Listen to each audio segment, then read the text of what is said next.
مفتی صاحب، وضو کے بعد بوٹ پہن لیے تو دوسری نماز میں بوٹ پر مسح کر سکتے ہیں یا صرف مسح موزوں پر ہی ہوتا ہے؟ بسم اللہ الرحمن الرحیم۔ بظاہر کا مطلب یہ ہے کہ موزے بھی پہنے ہوئے ہے اور موزے کے اوپر جو ہے بوٹ پہنے ہوئے ہے اور بوٹ کے اوپر مسح کرنا چاہتے ہیں، تو اس میں تفصیل یہ ہے کہ اگر یہ بوٹ بڑے ہیں، مطلب اس میں ٹخنوں سمیت پیر چپ جاتا ہے اور بوٹ بند بھی ہے، تو یہ بوٹ ایسے ہے جن کے اوپر بذات خود مسح درست ہے، تو یہ اگر موضوع کے اوپر ہے تو بھی اگر اس پہ مسح کیا جائے تو کافی ہے۔ البتہ اگر یہ بوٹ جو ہے چھوٹے ہے، ٹخنوں کو چھپانے والے نہیں ہے، پنڈلی تک پہنچنے والے نہیں ہے، یعنی اس پہ مسح بذات خود جائز نہیں ہے، چھوٹے بوٹ ہیں،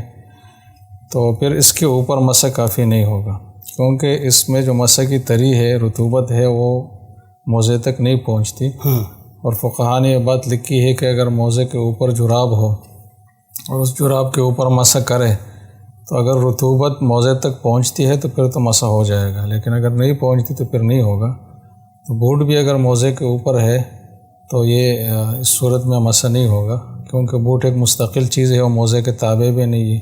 اور پانی پہنچنے میں رکاوٹ بھی ہے، اس صورت میں بوٹ اتار کر ہی جو ہے موزے کے اوپر مسح کرنا ہوگا۔